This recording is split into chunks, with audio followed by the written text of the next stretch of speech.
Imagine this.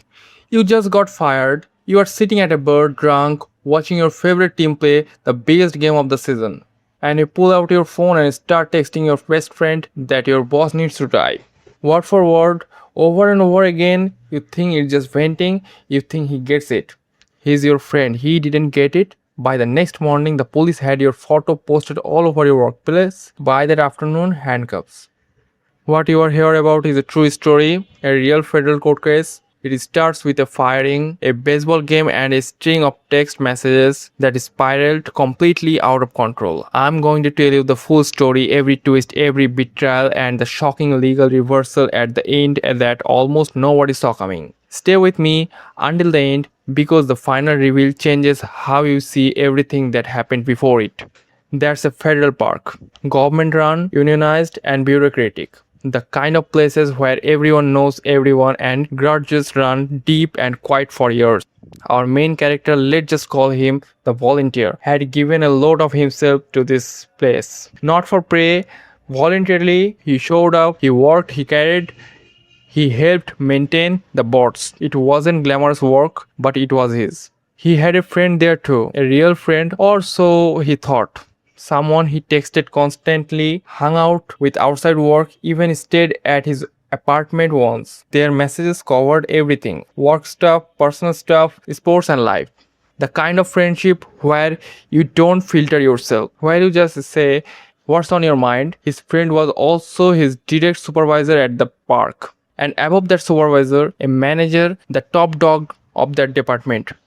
And this manager, let's call him the boss, was not well liked. Not by the volunteer, not apparently by the most people in the building. Then one day the boss made a decision. He fired the volunteer. No more access, no more boards, no more coming in, just out. Now here's where things go sideways. A few days after being fired, the volunteer sends his supervisor friend a photo, just a photo. No words, it's a movie poster, Kill Bill. The iconic one with the woman holding the sword. The friend who hasn't yet heard about the firing looks at it and thinks, that's weird. He doesn't respond, he moves on. Then he finds out his friends got fired. And suddenly, the Kill Bill poster wasn't random at all. It was the boss name, Bill, kill the boss. The friend reaches out. He takes the volunteer something warm, something calming. He says, hey, I heard what happened. Settle down. Walk out for a bit. Let's grab a beer when I'm back. And then, because they're a sports fan, go Giants. The Giants are in a playoff game that night. Wildcard round. One of the most intense game of the season. The volunteer is at a bar with another friend watching the game live, and then he starts texting. What comes next is a string of messages that read like they were written by two different people at the same time. One watching a baseball game in a bar, one is spiraling into rage. He starts talking about the boss, says he is going to die soon.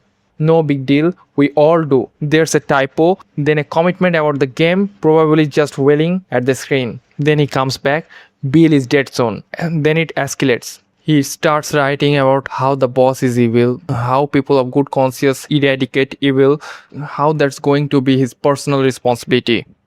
And then the line that changes everything.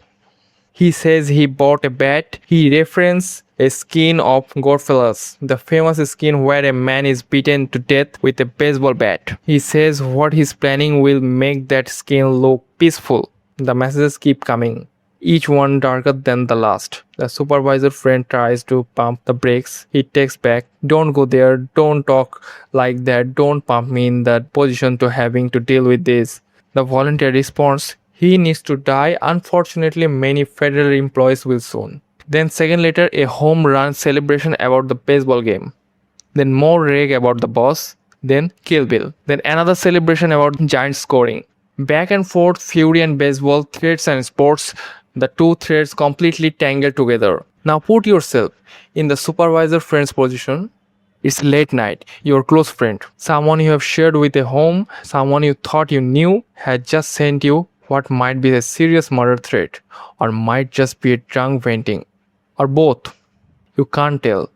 There was no love at the end, no haha, I'm just kidding, no emoji to soften it.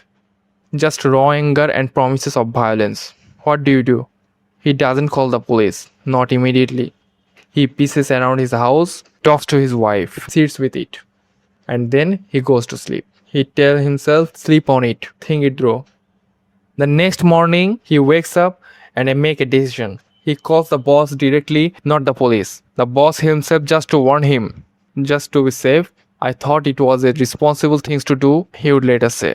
It wasn't my call to decide to bury it. The boss hears what happened and panics. He calls his own boss. He calls the national police. Within hours, staff meetings are being held, employees are being warned, and Photographs of the volunteer are being posted throughout the federal park.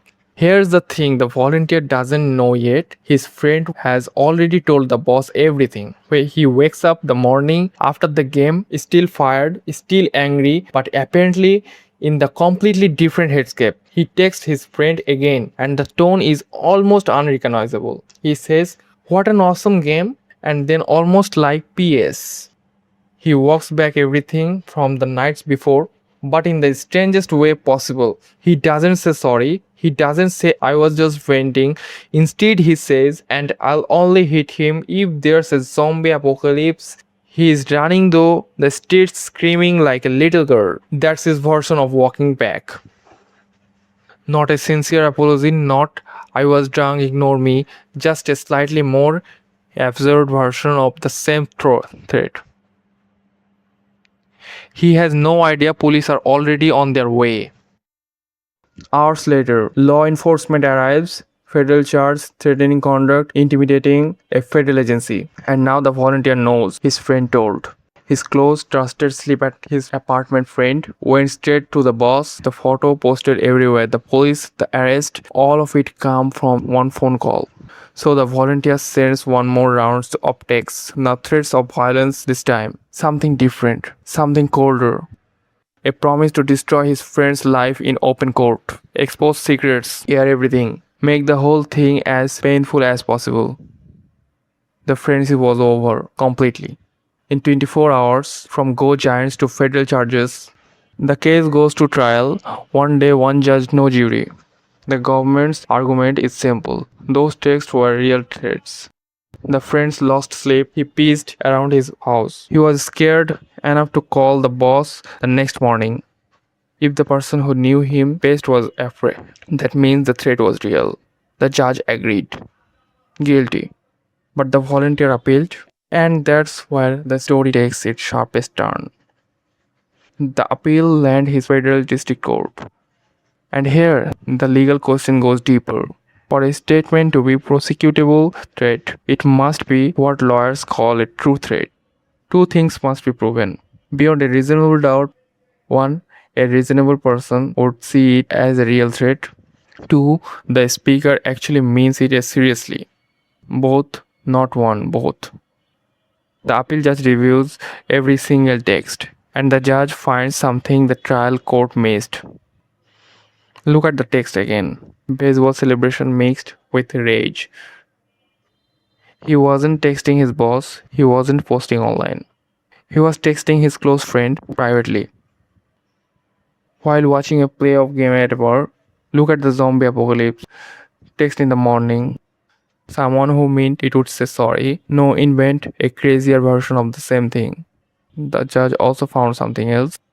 The text came in a rapid succession.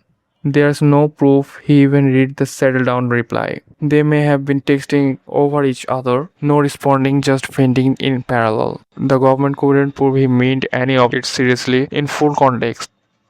It looked like a drunk angry man venting to a friend he trusted using ugly hyperbolic words while watching baseball. Conviction reversed. So here's the truth. The case is real. It happened in San Francisco, California.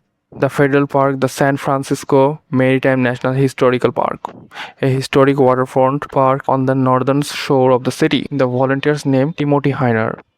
The supervisor friends he texted, John Muir. The boss whose name kept appearing in those texts, William Dahl. The case is United States vs. Hayner, Northern District of California. Presiding judge on appeal, United States District Judge finds Chabria. He didn't just reverse the conviction, he walked through every single text, every detail, every reason the evidence wasn't enough. Was Timothy Hayner dangerous that night? Maybe not. Was he reckless with his word? Did John Muir do the right thing by reporting it? Most people would say yes. Couldn't have known for sure. And yet, a man got arrested. Had his photo posted everywhere. Watched a friendship die in one night. Walk away with reverse conviction. And a life that will never fully go back to normal. The texts were real, the rage was real, the friendship that ended was real. And the last session, if there is one, be very very careful who you went to. Be even more careful what you put in writing. Because once it's sent, it's no longer just your words, it belongs to everyone.